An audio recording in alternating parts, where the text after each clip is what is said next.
આ ઓળણીની અંદર એકય દાંતો કાઢવો નહીં પડે. આ પાછળ 5 દાંતા છે. આને ઉપર લઈ લ્યો, આને નીચે બેસાડો એટલે આ તમારે 4 દાંતાનું જ વાવેતર થાય. કોઈ પણ વસ્તુ જમીન નડશે ને એકદમ ઉપર આવી જશે. જમીનથી 8 ઇંચ ઉપર હાલશે. 8 ઇંચ 4 દાંતાનો જ ઉપયોગ થશે, જેથી જમીન તમારી હુકાય નહીં અને 4 લીટા જ થશે અને બીજી જમીન ખોટી વિખાશે નહીં. 4 દાંતાની અંદર તમે વાવેતર કરતા હોય. હવે આવે જારીનો પ્રશ્ન. તો જારીના પ્રશ્નની અંદર તમારે 16ની જારી હોય, 32ની જારી, એટલે ટૂંકમાં 16ની છે, 20ની છે અથવા તો 28ની જારી છે. જે કાંઈ જારીનો ફેરફાર કરવાનો હોય આ સ્ટ્રે બાર છે, જ્યાંથી દાંતો તમે માત્ર બોલ ઢીલા કરી અને દાંતો ફેરવી ટેપ સુધી માપી અને તમે જારી સેટ કરી શકો છો. 4 દાંતાનું વાવેતર છે. ત્યાર પછી આમાં 5 દાંતાનું. સૌરાષ્ટ્રની અંદર 5 દાંતા 32ની જારીના વધારે પડતા કે ભાઈ તમારે 5 દાંતાનું વાવેતર છે. કોઈ એમ કે મારે 18ના પાટલાનું વાવેતર છે, બાજુના ખેતરવાળો એમ કે મારે 16ની જારીનું વાવેતર છે, તો આ ઓળણીમાં બધું ચાલશે. 16ની જારી કરવા માટે તમારે બીજો સ્ટેપ નીચે ઉતરવાનો, પહેલો ઉપર લઈ લેવાનો. એટલે 5 દાંતાનું વાવેતર થશે. આની અંદર 32ની જારીના દાંતા અત્યારે પાટલિયા લગાડેલા કમ્પ્લીટ છે.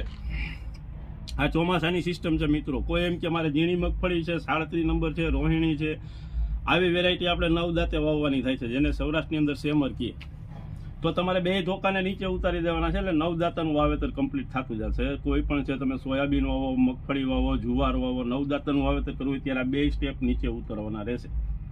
ત્યાર પછી તમારા શિયાળાની સિસ્ટમની અંદર ચણા 3 દાંતે જાજા ભાગે વાવાતો ચણો 24ની જારીનો. 24ની જારી એટલે પહેલા ધોકાની અંદર તમારે 24ની જારીના 3 દાંતા ફિટ કરી દેવાના છે.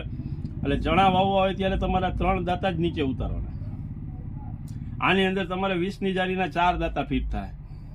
એટલે 20ની જારીના ચણા વાવવાના થાય તો તમારે આ ધોકો નીચે ઉતારવાનો થાય. અહીંથી 2 ટ્રાન્સપ્રેશન જ્યારે તમારે જેની જરૂરિયાત હોય એ ધોકો નીચે ઉતારવાનો છે. ચણા વવાઈ ગયા, અડધું ખેતર ચણાનું, અડધું ધાણાનું કરવું છે અથવા તો ઘઉંનું કરવું છે, તો જે પટ્ટા ઉગે છે 4 પાટલીઓ દ્વારા, એ આ પાટલીનો ધોકો તમારે નીચે ઉતારવાનો, જેની અંદર 4 પાટલી લાગેલી છે. આની અંદર 5 પાટલી થઈ શકે, 6 પાટલી થઈ શકે, જેવી ખેડૂતની જરૂરિયાત તે મુજબ પાટલી આપવામાં આવશે.